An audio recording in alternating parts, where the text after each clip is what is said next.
But welcome to everybody. It's so nice to have you join us. This will be a very interesting presentation tonight. So you've made it to the Western Foundation's Conservation Seminar Series. And so on behalf of my team here at the museum, we hope that you've had as good an October as possible. I do want to, before we make the introduction tonight for our speaker, want to acknowledge that the Western Foundation in Camarillo, California, occupies the ancestral traditional lands of the Chumash people. We recognize the historic indigenous community in what is now called Ventura County, the indigenous peoples who live here now, and those who were forcibly removed from their homeland. In offering this land acknowledgement, we strive to affirm indigenous sovereignty, history, and experiences. The Western Foundation is a nonprofit natural history museum dedicated to the conservation and study of the world's wild bird species and to public education about them. We monitor birds on the northern Channel Islands, in the Santa Monica Mountains, and along the Santa Clara River, and in Guatemala, and teach classes about the birds of Southern California and their conservation. Our bird collections are now open to the public by appointment through our webpage, which is www.wfvz.org. If you forget our website address, you can search for the Bird Museum, and through our updated now local name, which is officially the WFVZ Bird Museum and Research Center. Tonight we have a special guest who will speak on a very interesting and probably somewhat surprising subject, and that is the subject of James Bond. Jim Wright, our speaker, graduated from Syracuse University's Newhouse School of Communications and has written for newspapers and magazines in the US and Britain. He has published at least 6 beautifully illustrated and photographed nature books. I looked at some of them, they're magnificent, including ones about the famous Hawk Mountain of Pennsylvania, also the incredibly important Selva Maya rainforest of the Yucatan Peninsula, which is Central America's largest contiguous forest, and the New Jersey Meadowlands. He has written ebooks about bald eagles and red-shouldered hawks, and currently writes The Bird Watcher, which is a column for USA Today newspapers in New Jersey. And he also has a nature blog, which is very entertaining. I strongly suggest you look him up. Mr. Wright lives in Allendale, New Jersey with his wife, Patty. He served on the board of the Nature Conservancy in New Jersey for about a decade.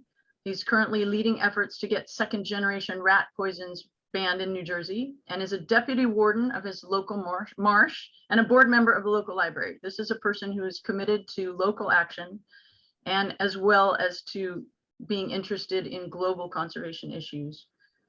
The book that Mr. Wright will speak about tonight was published in March 2020 and is on the subject of the real James Bond. In January of 2020, Jim contacted Renee and me about a Harpy Eagle egg in our collection that was collected by the real James Bond. And he mentioned that his book was coming out. I purchased a copy of the book later in 2020 and loved it.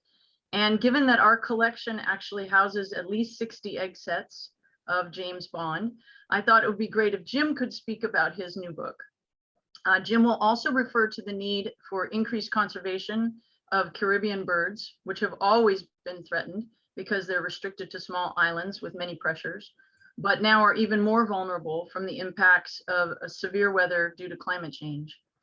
Jim is donating his speaker honorarium for tonight to the Nature Conservancy's Caribbean Island Conservation Programs. So please join me in welcoming our speaker on the subject of Caribbean birds and the real James Bond, Mr. Jim Wright. Greetings, everybody. I'm going to share my screen here, and let's see. I have to hit a couple buttons and we'll be all set.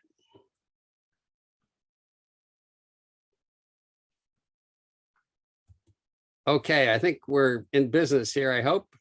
First of all, I want to thank everyone for coming tonight. I'll be talking about the real James Bond, some rare birds, some rare eggs, and how James Bond got his name stolen.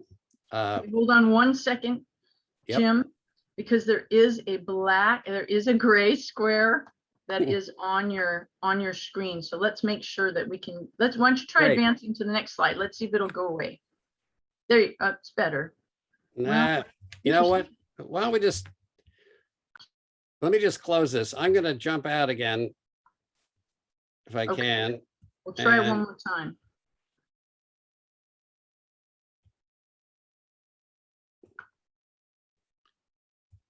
think we'll all love it, even if it has gray blocks on it. Is that better? That's better. Okay, so There you go. You got it. so thank everyone for zooming in, and thank you, Linnea and Paul and Renee and the WFZ. I hope I get this right. WFVZ. This But is I why wish- we changed our name. I wish I could be there. I've looked at your museum through the pictures. It looks awesome. I would be there tomorrow if I could be. It looks terrific. So I thought I'd start with a little about me. Like the real James Bond, I'm from Philadelphia. I'm part Scottish. I'm 6'2". Like the real James Bond, I go by Jim, not James. I like birds, and my middle name even begins with a B.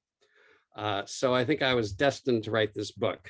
By the way, you can see I'm from Western Philadelphia from that picture. So a little about the book. I wanted to mention first off that I love the cover, and I was thrilled as soon as I saw this cover designed by Mary Shields. Maybe some of you really top birders would recognize that as a Cuban green woodpecker. And Mary actually got that off a postage stamp. And the tan stuff at the bottom is actually a map of the West Indies. So I thought this cover had it all. You can judge a book by its cover, and I think the book itself is pretty entertaining too. So it was a nice match. Inside the book, it is really nicely illustrated, and it's the kind of book when you pick it up, you go, wow, that feels good in my hands. But when I researched this for several years, I came across like an African postage stamp dedicated to the real James Bond. And there's an Ian Fleming book, For Your Eyes Only, which has a red-billed streamer tail on the cover, although many people don't notice that, as well as a wonderful story called, let's see, Goldfincher it was called, and it was a parody on the real James Bond if he were a spy. So also want to mention that I had an article in Smithsonian Magazine recently about who was the real James Bond. And if you go online, you can find that fairly easily. It was just earlier this month. This is the book that started it all. And this is going to be a dating tip for you as well. If you want to impress a date, bring Birds of the West Indies with you. I'm going to show you a scene from a biopic of Ian Fleming. And Ian Fleming, by the way, is played by Sean Connery's son. But if you look closely, you'll see what's up here.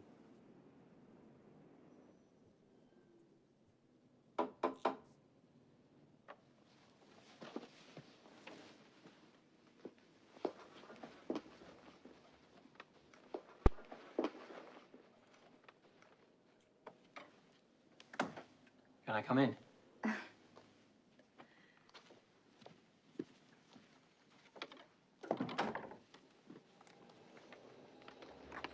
What time do you leave? 11 o'clock.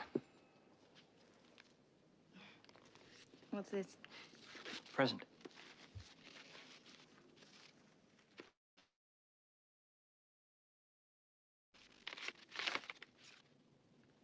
Oh, Ian.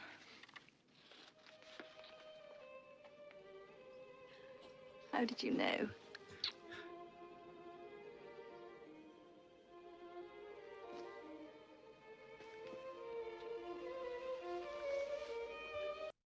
I cut that off before it got too racy, but you can see the power of the Birds of the West Indies. This came up earlier this year. I found it kind of hurtful. Trivia Genius had a quiz. Who was James Bond named after? A real-life spy, the creator's neighbor, an ornithologist, or a UK prime minister? And much to my chagrin, only 22% actually said that James Bond was an ornithologist. So hopefully by the end of tonight's talk, you will get the answer right. I will not quiz you, but keep it in mind. So who is the real James Bond? This guy, Daniel Craig, in his the 25th 007 adventure this month. This guy, or the real deal. And that's a picture of the real James Bond in the 1960s at the Willow Grove Air Show in Pennsylvania. And they had the 007 car there, and his wife made him stand in front of it. I want to give you a taste of the book. And this is the scene of the crime where James Bond's identity was stolen. GoldenEye, which is where Ian Fleming spent his winters. So this is Raphael Corkill on talking about the introduction of my book. He's reading the introduction, and anyway, here goes. This is from the audiobook. Introduction. A spy is born. The name of a man is a numbing blow from which he never recovers. Marshall McLuhan, Understanding Media. This is the story of the most notorious case of identity theft in history. Long before Ian Lancaster Fleming became a best-selling author, a single-minded Philadelphia ornithologist named James Bond wrote Birds of the West Indies, based on repeated expeditions to the Bahamas and the Caribbean from 1927 to 1935. The 480-page book, published in 1936, featured black and white line drawings of birds by noted artist Earl Poole. It quickly became the must-have book on the subject. Fast forward to early 1952. Fleming was starting to flesh out his maiden 007 novel, Casino Royale, and needed a name for his imaginary secret agent. As he would often do when inventing characters for his books, Fleming simply lifted a name from real life. He looked at the distinctive white dust jacket of Birds of the West Indies on his bookshelf, noted the author's name in capital letters, and took it. James Bond. Period. No middle name, not even a middle initial. Just 9 purloined letters. A spy was born. So that gives you a taste of the book. Julie Zickafoos, who was an ornithologist herself, read an advanced copy and said, if the real James Bond does nothing more than convince readers that an ornithologist can be something other than proper, stodgy, or dull, it will have done a great service. And in this case, unfortunately, James Bond himself kind of reinforced that stodgy image. This is a picture of him with a bird he had found. And you can see he's wearing a bow tie and a suit, smoking a pipe, glasses, just the stereotypical kind of nerdy guy. And it was reminiscent of the Beverly Hillbillies with Miss Hathaway, and Wally Cox played one of her sidekicks, dressed wearing the binoculars and the whole shtick.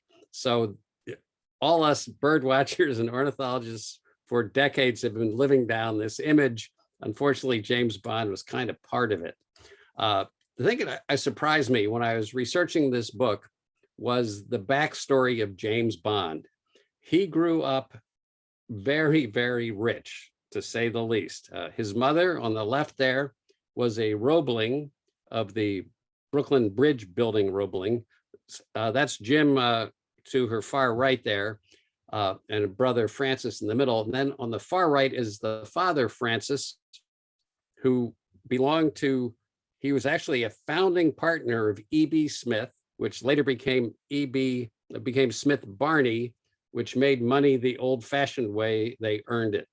So they had tons of money, vacationed in Maine every summer, lived in a townhouse near Rittenhouse Square. When Bond was 4, his older sister had a ruptured appendix, I believe, in Maine, and her father rushed to her side, made it to Maine in 7 hours from Philadelphia back in 1904, and made it just in time. But it was a tragedy. She died the next morning, and I don't think the family ever got over it. To drown their sorrows, they built this huge mansion, 320-acre estate. It is now Gwynedd Mercy University, and the Bond house there in front of us is now the administration building, and it's walnut paneled. It is incredibly luxurious, and they moved there just to get away from the sadness. Unfortunately, Jim Bond's mother died shortly thereafter, and Bond's father remarried a woman from London. And for the wedding present, he gave her the mansion and then moved Jim and his older brother, Francis, to London. And Jim Bond, a Philadelphian, was educated at Harrow, and his name is carved in the wall there. You can see from the picture, a class picture, he was not very happy there, especially at first, where he was teased and got a lot of, you're a Yankee with a bad accent sort of jokes. And he was kind of bullied for a while. One of the things he really enjoyed in the summer was his uncle was a very famous artist named Carroll Sargent Tyson. And he's well known for his paintings in fine arts prints of Maine. He and James Bond did a series of 20 fine arts prints of the birds of Maine, including the snowy owl. And you can see these are spectacular. Snowy owls you can't even buy anymore, but they sell for over $10,000 a print at this point. Jim and his uncle also wrote The Birds of Mount Desert Island, which is the funniest bird guide I've ever read. I think it may have been his uncle's humor, but for crow, they say the common American crow is well known and widespread on Mount Desert Island, where it is jokingly referred to by some of the natives as soup meat.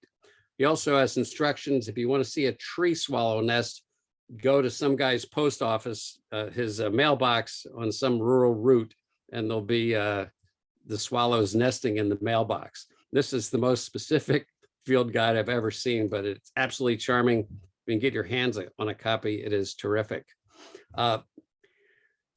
Bond's uncle, although he's a famous painter and actually has a painting in the White House collection, is better known for a painting he bought than a painting he painted. When he was in Europe one time, he had a lot of money and he decided he would buy Vincent van Gogh's Sunflowers. And when he got it home, he decided he didn't like it that much. So the family legend is that he put it behind his seat at the dining room table so he wouldn't have to look at it. The good news is that after he died, the family donated this painting to the Philadelphia Museum of Art, and you can see it anytime you want. So this is Jim Bond. He goes to college. He went to Trinity College, Cambridge, and became a member of the Pitt Club there and majored in finance. And when he got home, he got a job with a bank, which is now a fancy restaurant, as banks tend to be these days.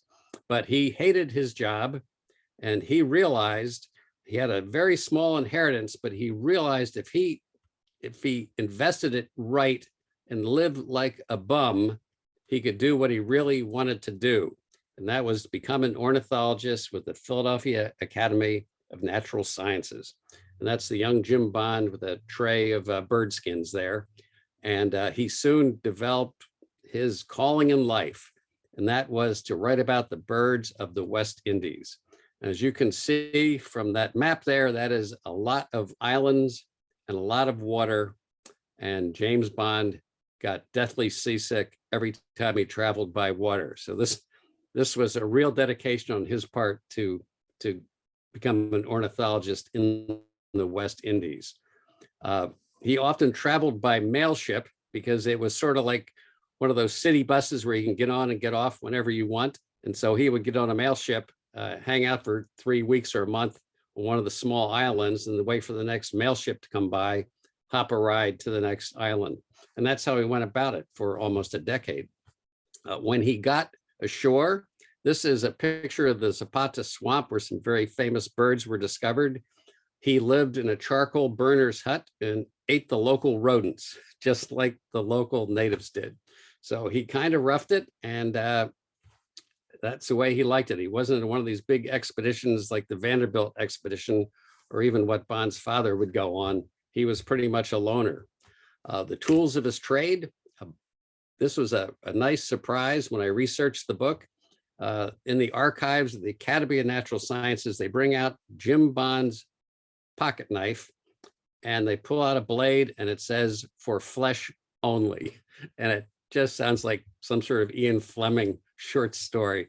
So, but James Bond actually had a penknife engraved for flesh only. He also used arsenic. You guys probably know this, but used it to kill the little bugs on the bird skins. And he caught the birds mostly with a double-barreled shotgun. So he's in all these islands for 10 years straight, on and off. And he decides he's going to publish his life's work, Birds of the West Indies. He goes to Joe Lippincott, the biggest Philadelphia publisher, and Lippincott says, sorry, this is something for the museums, not for a publisher. Turns out that Joe Lippincott was incredibly wrong. The book in its various editions stayed in print until from 1936 to like 2006, more than 6 decades. And there's so many versions of it, and some of them are real collectible items. And of course, part of it is because of that 007 James Bond connection. But I came across his interview with Ian Fleming, and he will explain how he stole the identity. Mr. Fleming, how does an author tackle the problem of selecting a name for the hero of his stories? Well, it isn't only the hero. I mean, I generally pick up names just driving through the countryside, through villages and so on. You'll see an interesting name over a tobacconist or chemist or something of that sort in any country in the world. But when I started to write these books in 1952, I wanted to find a name which wouldn't have any of this romantic overtones like Peregrine Carruthers or whoever it might be. I wanted a really flat, quiet name. And one of my Bibles out here is James Bond's Birds of the West Indies, which is a very famous ornithological book indeed. And I thought, well, now, James Bond, now that's a pretty quiet name. And so I simply stole it and used it. The trouble is, Fleming stole the name in 1952, but never told Jim Bond or his wife he was doing this. And of course, he didn't know that 007 and James Bond were going to become household names. But in the early 1960s, Bond and his wife started getting late night calls from breathless young females going, hello, can I speak to James, please? And Mary and Jim Bond are going, what is going on here? Something has happened. We need to find out what. And a friend wrote to Mary Bond and said, by the way, I read an interview with Ian Fleming in Rogue magazine, and he says he stole your husband's name for his secret agent. So Mary wrote to Ian Fleming, accused him basically of stealing her husband's identity. And Fleming wrote back, confessed to the crime, and said, if you're ever in Jamaica, please stop by and see me. So in 1964, Mary Bond convinces her husband to go up and talk to Ian Fleming, and they drop in unexpectedly. The first thing Ian Fleming says is, you're not here to sue me, are you?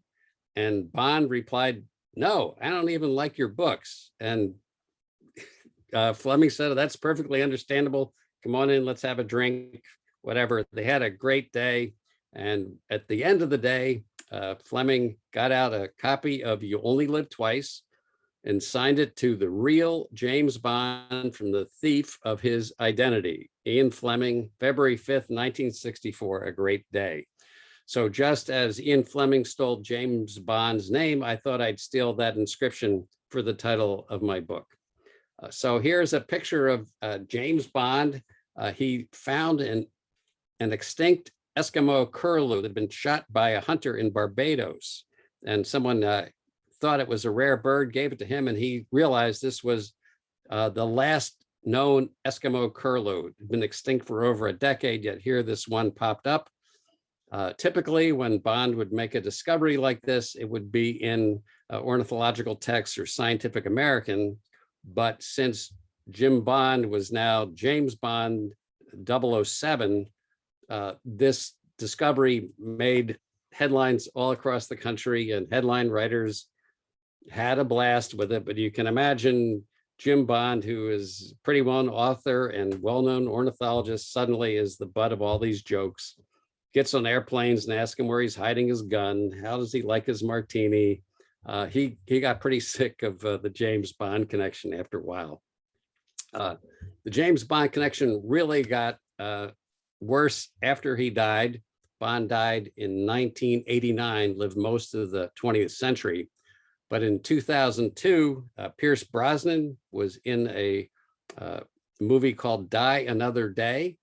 And here he is walking into a Cuban hotel, carrying a copy of Birds of the West Indies by, I guess, himself. And I think I'll show you a little. This is the scene that really iced the connection between the ornithologist and the spy.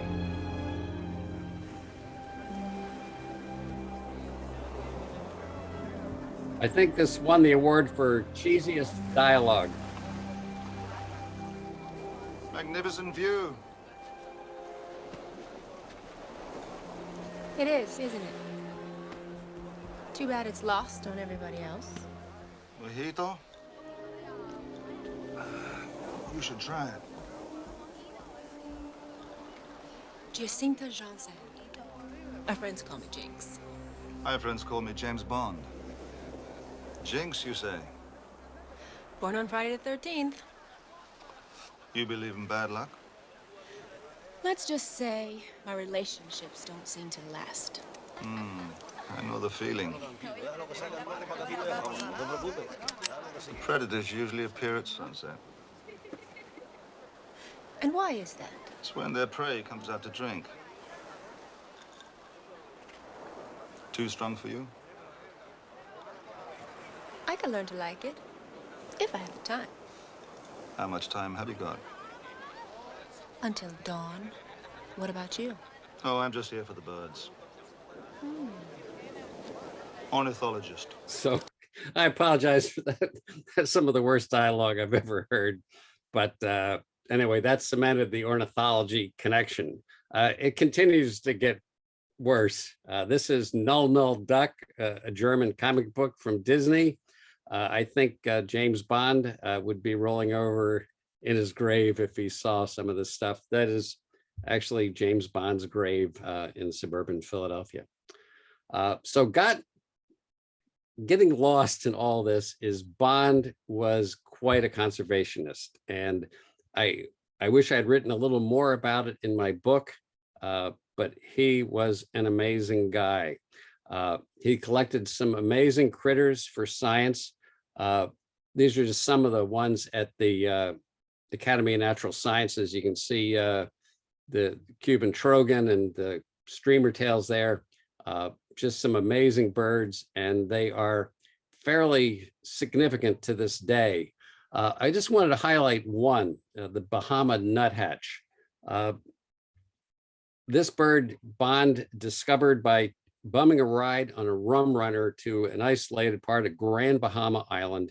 He notices this nuthatch there doesn't look quite like the brown-headed nuthatch of the southeastern United States and collects two of them.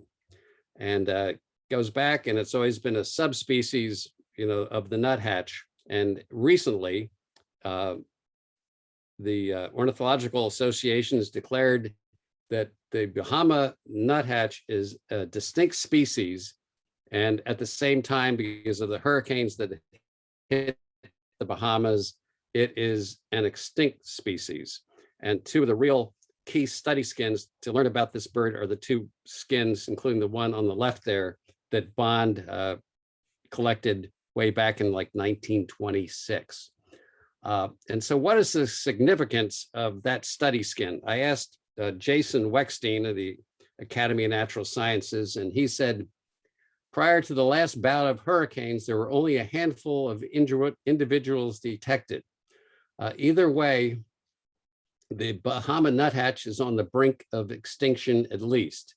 It's hard to prove extinction, as we have seen with the continued push to find the ivory-billed woodpecker, but that makes the two study skins that Bond collected even more significant. Says Weckstein, they are the only things we have to go back to with regard to extinct and in many cases highly endangered species such as this. this may be the only way we learn from our mistakes. So Bond also collected some incredible bird eggs, as Linnea mentioned, 60 sets in all. And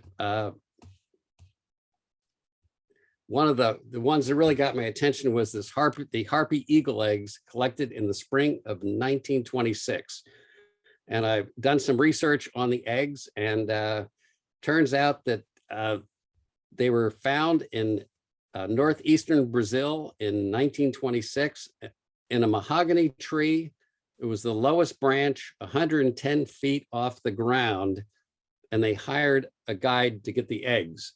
And Bond points out that climbing the tree was most strenuous and dangerous, which I guess it would be if it's the lowest branch is 110 feet up. What I noticed, and Bond reinforces, is they collected the eggs 2 weeks apart. So the poor guy had to climb the tree twice. And here's a map. It shows you it was the headwaters of the Rio Hanganapi River. And you can actually track this down, and all these specimens that Bond and all these other ornithologists collected are still very valuable today. The one thing I found fascinating was that Bond noted that both, but especially the second egg, are badly nest stained. And when I saw these eggs, I wondered how they got so stained. And I figured it must have been somewhere in their 95-year history, someone spilled coffee on them or something. But that's pretty much the way they came out of the nest. So I asked Linnea, why, what's so important about eggs like these Harpy Eagle eggs? And I'm going to quote her now. I hope that's okay. But she says that eggs in a collection can be studied in myriad ways and provide vital information useful for the conservation of species. For example, this historic Harpy Eagle egg can be measured for its length, breadth, and shell thickness. And these can provide a baseline for comparison with field measurements taken on modern eggs to see if modern eggs have significantly changed in size or shell characteristics. Recent changes can indicate issues with breeding or pollution contamination, such as was seen with DDT impacts. This is an egg of a Caribbean broad-winged hawk collected by James Bond on St. Vincent. It fascinates me. I know in the Northeast here, we see, if we're lucky, thousands of broad-winged hawks migrate every year. And I'd love to see a comparison of like a piece of that egg and do some DNA on that and find out what it's like compared to the broad-winged hawks of today. Linnea says the eggs James Bond collected between 1927 and 1930 represent an extremely valuable record of the breeding of birds from many islands in the West Indies: Haiti, Dominican Republic, Cuba, Jamaica, Cayman Islands, Bahamas, St. Lucia, St. Vincent, and the Grenadines. And this is why egg sets matter. This is a greater Antillean Elena egg collected by James Bond in Haiti in 1930, now considered a threatened species. And what's happening in Haiti is so alarming now. I worry for the birds down there, and all these bird skins and eggs that have been saved are invaluable to science. As Linnea says, these specimens represent very important historic snapshots of what was occurring with birds on these islands at that time, and are crucial for providing baseline data on the species inhabiting the islands, their distributions on and among them, and basic biological information such as clutch sizes, egg colors, patterns, and laying dates. All these islands have experienced massive changes over the past 80 years since the eggs were collected, and thus we can now compare historic breeding details of birds with current patterns. And as Linnea says, thank you, James Bond. So a lot of what Bond wrote about in the introduction, the very first birds of the West Indies were ahead of their time. I'm not going to get into all of them, but just a few. One of the things he was worried about was the clear cutting of rainforests for plantations. He was extremely worried about the illegal parrot trade. He lobbied, he worked to get nature sanctuaries, national parks set up where birds could not be hunted anymore, and just railed against the wholesale killing of the birds of the West Indies by hunters. One thing I noticed on the birds of the West Indies, you can see the cover there. That is a Cuban tody. And if you look closely on the bottom left-hand corner, he actually has a nest hole for the bird on the cover of the book. And that is a true ornithologist to me, if they include the nest hole on the cover of the book. Similarly, on the second edition, he put the ivory-billed woodpecker on the back cover.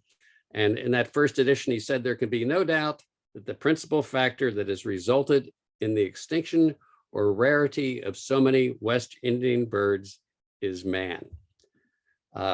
Bond mentioned the perils of cutting down rainforests and the trafficking of rare wild parrots. He talks about Luquillo National Park in Puerto Rico and what a great thing it was to stop the wholesale slaughter of birds. And then I came across this kind of parting clip here. See what you think. The following day, I heard from my publishers that That's Commander Ian Bond's Fleming adventures talking.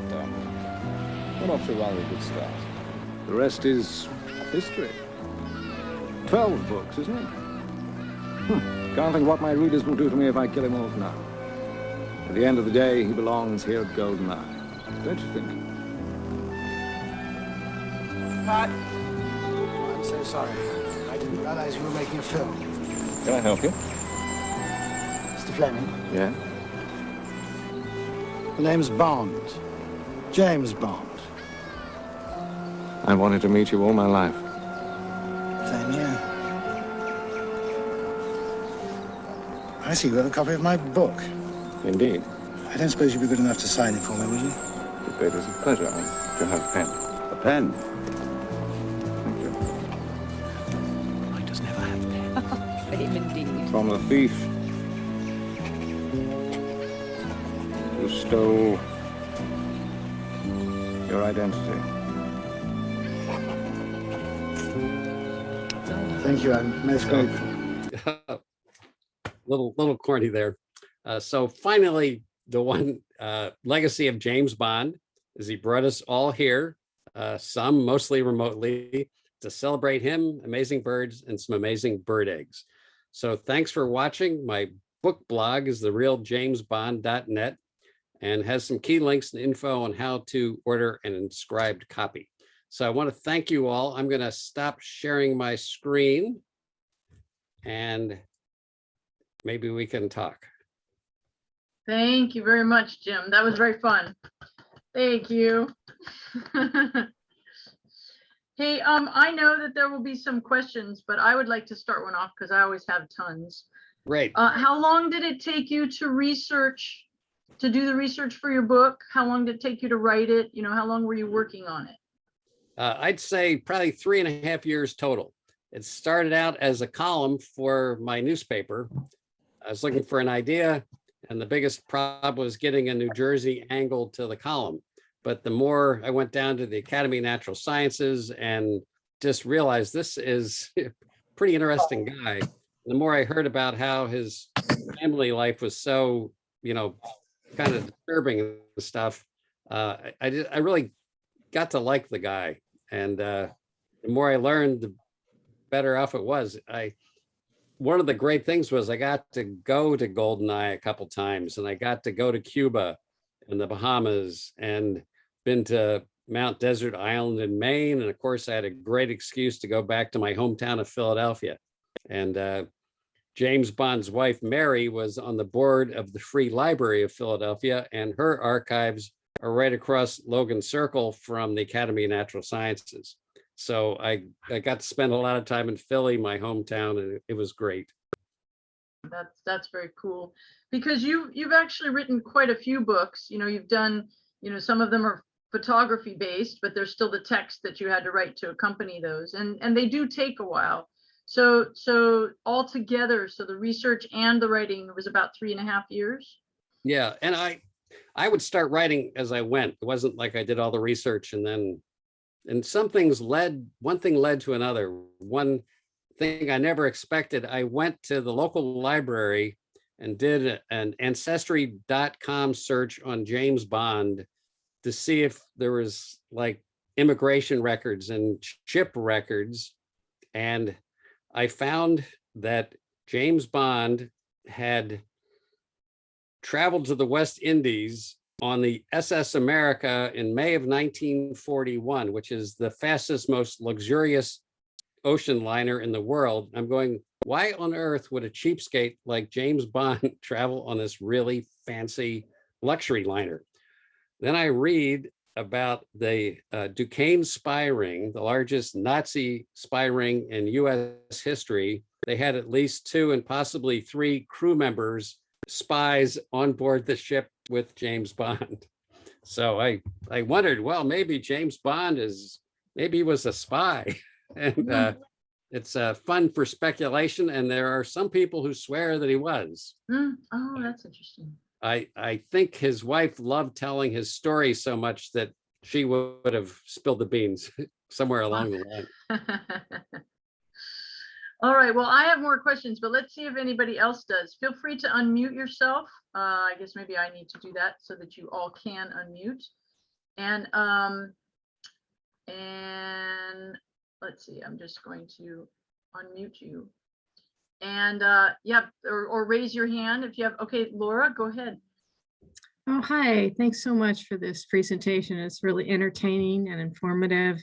I'm wondering what method James Bond used to gather the skins. Do you know? I would say there are a few methods. He used a shotgun with birdshot, I know, and I've read accounts of how he would get these birds. I think in some cases he bought, I hate to say this, it's kind of disillusioning, but I do think he bought some at the local market. Oh, interesting. Because you said And- a double-barreled shotgun seems like it would just obliterate the bird. Well, it's really fine powder birdshot. And that's how it's been done for many, many years. Okay, thank you. Sure. All right, anybody else with a question? Okay, Jackie. Hey, thanks for such a great talk. I am actually a huge Daniel Craig Bond fan and a bird fan. So this No. I know. Doesn't now get any better. Now I have to read. I have to read about the. I mean, I have a copy, an old copy of the Birds of the West Indies, and it's fantastic, as you were saying. I was going to ask 2 things. One's a really basic one. Speaking of taxonomy and names, are there any birds that are named after the real James Bond? I think there are, Okay. and it's a Caribbean barn owl, and it's in the collection of the Carnegie Museum in Pittsburgh, and it may be, instead of a lumper, it may be separated into its own species one of these days. Bond also, I don't want to brag because it's not me, but Bond does have a stink bug named after him as well. I've been trying to get the Academy of Natural Sciences because when Ian Fleming confessed to stealing his name, Fleming gave Bond the rights to use Fleming's name any way he wanted, including naming a wretched, horrible bug after him. So I think the Academy of Natural Sciences should take him up on that offer, you know. That's So a great we'll idea. see. Maybe they'll do that someday.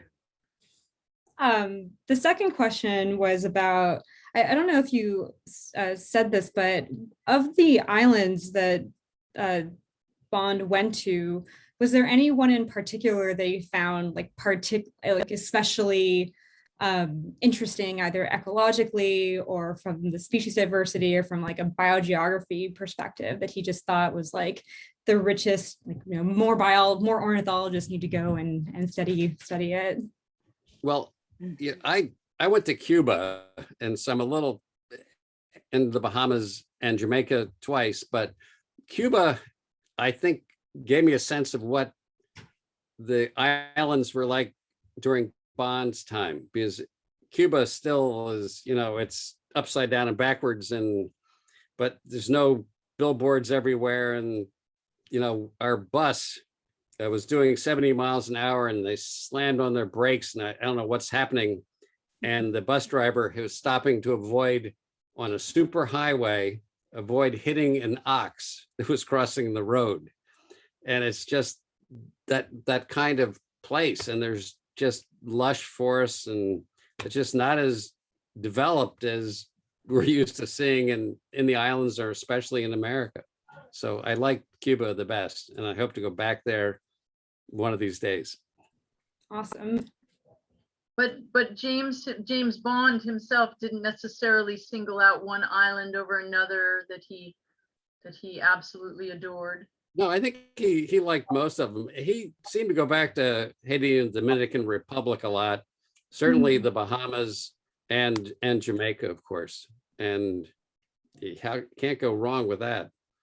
Isn't there an episode in the book fairly late in his travels? He took Mary to the Isle of Pines off Cuba, and it seemed like that was of the trips they did together, that one seemed to be a one that sort of stood out in the book. Yeah, that was Mary Bond's book, right? Was that I read yours, and we have a copy of hers in the library here at the museum. So I read them both, and so the anecdotes from one and the other get kind of muddled up. But yeah, that may have been a chapter in her book.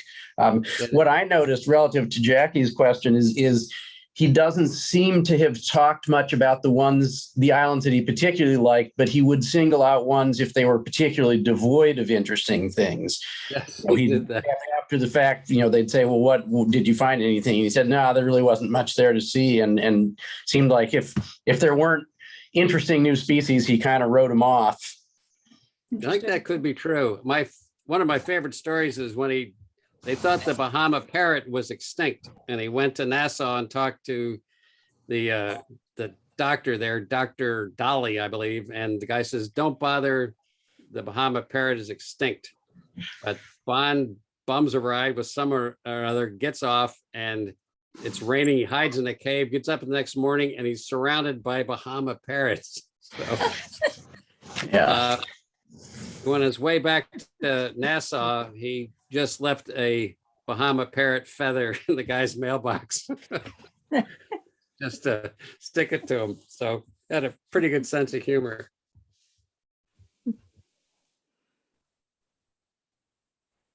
Randall, do you want to ask your question?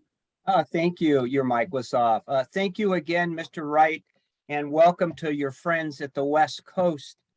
You did present a great intersectional story where spies and birds and writers all cross paths in the world. And so I was wondering about your path, your intersection of your love of birds and your love of story and writing. I love asking expert high habits of mind folks, what was the moment, and a journalist approach, who, what, when, where, why, what was the moment or the trigger that connected you to journalism and birds? I see in your Smithsonian article that you won an award from your friends at the Audubon back east. So those two questions, what brought you to writing, what brought you to birds? Well, writing, it sounds weird, but I started a neighborhood newspaper in the 3rd grade. So it's like, oh, that's great. It's frightening. No, and it's fantastic. And then I kind of like birds when I lived up in a small town in New York State, and there'd be red-tailed hawks, and I had a great blue heron in the backyard feeding in the stream. And I actually bought an Audubon print of a great blue heron and hung it up. And then I moved to a place called the Celery Farm in New Jersey, and it is a wonderful 107-acre natural area right in the middle of suburbia.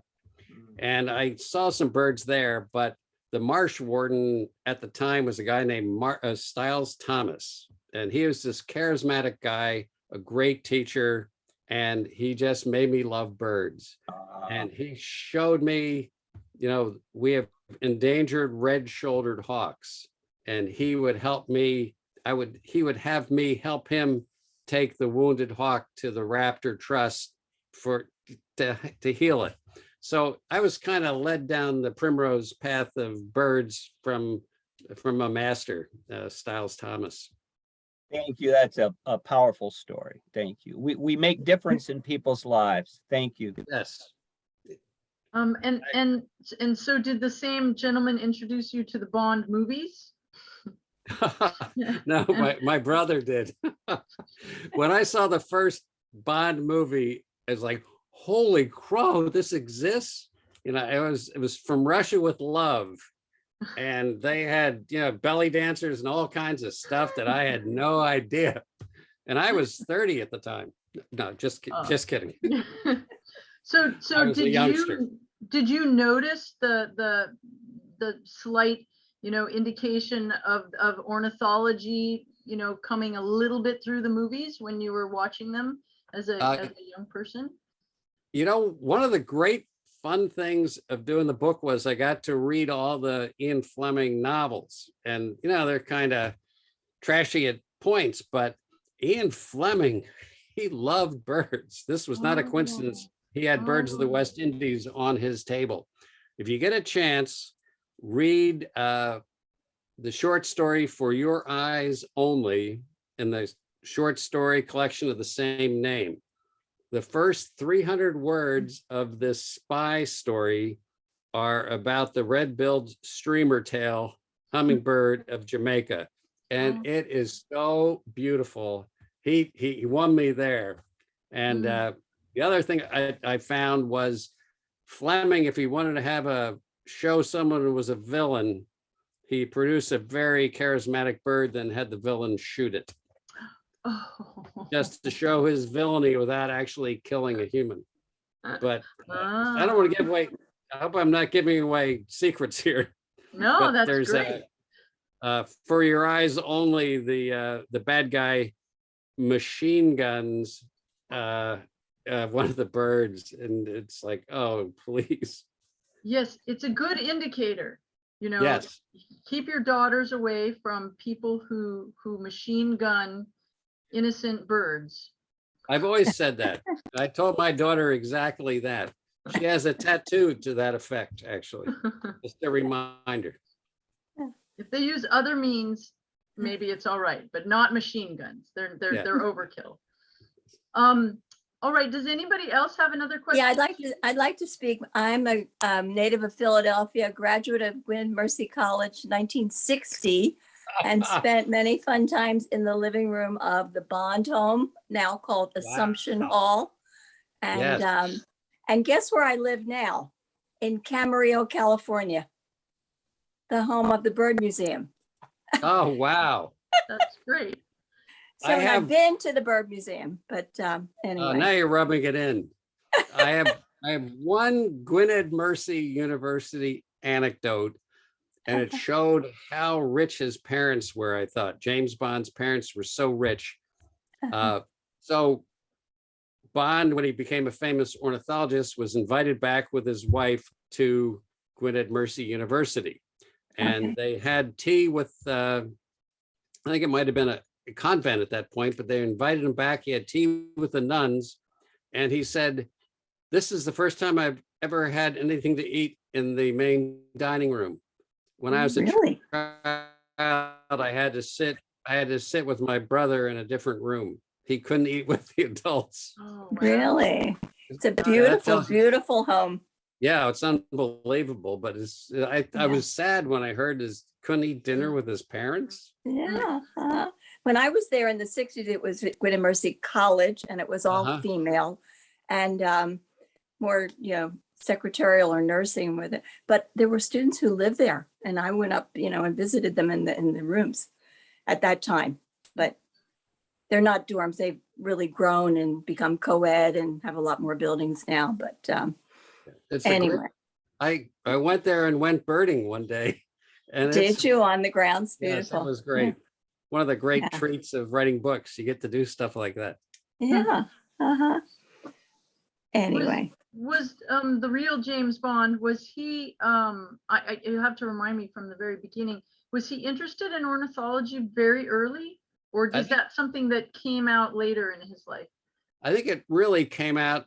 His father went on an expedition to Brazil, I believe, or Uruguay, and that kind of was a big deal. And then his uncle and painting the birds. Paintings. Yeah. But the boy actually did go bird watch a little bit as a young Oh yeah, I man. think he did, absolutely. And I don't know if I mentioned it, but the birds in those fine art prints, James Bond was basically Audubon there. He shot the birds that his uncle painted. Ah, I understand. I understand. Well, that is the original source of most materials in collections. You know, hand collecting or banding, netting or something like that. So yeah, that's a legacy that's there, and Bond was part of that whole process. Yeah, in fairness, just gonna say, in fairness, there weren't cameras that could take great pictures of birds. There's no way of seeing what these birds look like until the past century. So we measure things differently now, and I certainly don't want people hunting birds like that now, but times change. So yeah, and we also didn't even have, I mean, even the binocular quality was not what it is now. But the fact is that specimen collecting, just to remind everybody, specimen collecting nowadays is really highly regulated. It's even more regulated than hunting is. There are a lot more permits allowed for hunting most species than there ever are for scientific collecting. And I could argue that, scientific collecting at least ultimately will benefit the species a little bit more directly. Of course, hunting also helps generate revenues to benefit some species that are hunted in greater numbers. But scientific collecting is amazingly, extraordinarily regulated. You have no idea how many reports we have to prepare each year, for example, even just to collect a nest that was used during the field season or the breeding season by a bird, and then they're finished and they move on. Just to be able to salvage the nest requires an extensive amount of work on my part and Renee's part and other museum people's parts to keep those permits up. So it's they watch it quite a bit. I have one Bond anecdote, and this is the only time that Bond went undercover that I know of. He was in probably Jamaica, and he had to get a permit to hunt certain doves, and the guy wouldn't give him permits. He wasn't bribing him enough, whatever. And Bond could see the birds of the West Indies going down the drain if you can't write about the birds of Jamaica. So instead of arguing, he got on the boat and came back 3 months later wearing a loud shirt and a cheap camera and a brochure that said tourists could hunt doves in Jamaica. So instead of being an ornithologist, he was just Joe Schmo with a gun, and he walked right in. And he could do all the hunting he wanted. So just shows you. Fascinating. Yeah.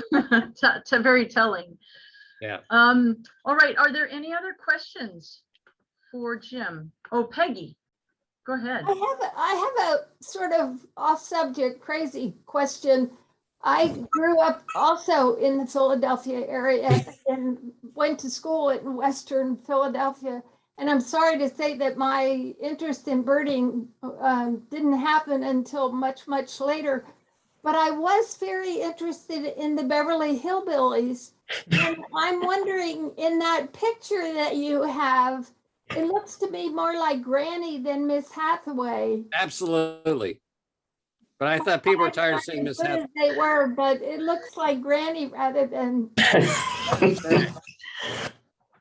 That was Miss Hathaway in disguise. Oh, was it? She was undercover that day. Oh. What's bizarre, Miss Hathaway actually, her previous TV role, she actually also played a bird watcher in that role. So, oh, really? Okay. Little known fact, more than you need to know, but it kind of followed her the rest of her life. But yes, next time I'll put Miss Hathaway in there with Mr. Drysdale. I would like to say that, Peggy, you should be out recording data on birds and such, because that was an amazing observation. You can't even look back at the slide. So you had to catch that as it was going by. But it does explain why you're our librarian at the Western Foundation and have been doing that work for a very long time, because you are eagle-eyed. and you know your Beverly Hillbillies show. One of the books that was recently turned in by somebody was that book of the birds of the Western Indies. So we have another copy of it. Yeah, we have several copies. Let's see. Okay, are there any other questions? I'm looking for any other raised hands. I don't see any other raised hands. Would anybody else like to just unmute themselves and ask?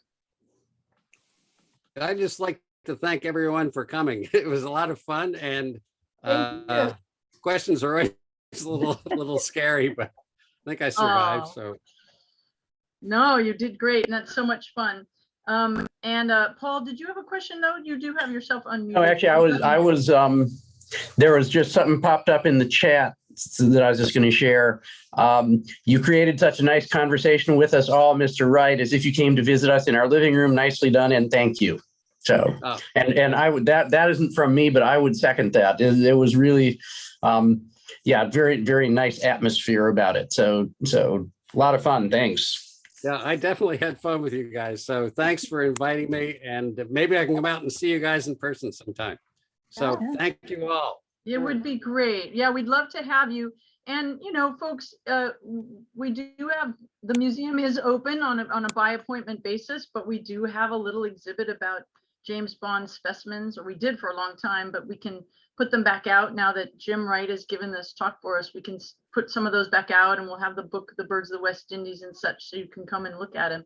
It's really very interesting. We don't have very many, you know, famous egg collectors that way. And Jim, when you come, we have a lot of correspondence with James Bond in the 80s that he wrote to the museum asking for about bird data and all of that stuff. So you can look at the files and Excellent. Thank you. That's always fun. Oh yeah, so we can scan that, you know, and share the data with you, share the correspondence with you. Terrific. Yeah, be good material for your book. All right, everybody. Well, listen, thank you so much for coming and for your comments and questions, and we hope you have a lovely weekend. And if you're going to go out trick-or-treating, have a great time. And I think Jim Wright will be wearing a giant woodpecker head, so you'll be able to recognize him if you're back in Philadelphia or Pennsylvania. Linnea? Yes. Is it true this is recorded so somebody can pick it up? Yes, we're going to be posting this. Oh, wait, the head has just appeared. There is the head. You do have a consistent costume available to you every Halloween, don't you? Right on cue, right on cue. That was beautiful. Well done. When I see a Yes, tree, Peggy I will get have sidetracked. That's great. So we'll put the recording up on our website probably by the end of next week at the latest. We're probably going to trim off a little bit of it. We'll clean it up a little, but we'll have it up there as soon as we can. Okay, but it's lovely seeing all of you. Great. Thank you, Jim, very much. Thank you. Take care. Thank you. Yeah. In case folks didn't notice, somebody also put the link to his Smithsonian article in the chat. I've got it copied, and we can just send it out in an email to participants as well. So we've got that along with the recording. Mention my website again too, realjamesbond.net. Oh, That's yeah. a lot of fun as well. Please, yeah, and his book is wonderful. His book is wonderful and entertaining, and it has great photographs. It's really, really nice. Thank you so all. much, Jim. Thank Okay, you. Take care, everybody. Good night. Good times. That was good times. Thank you, Jim. Thanks. Bye. Mhm.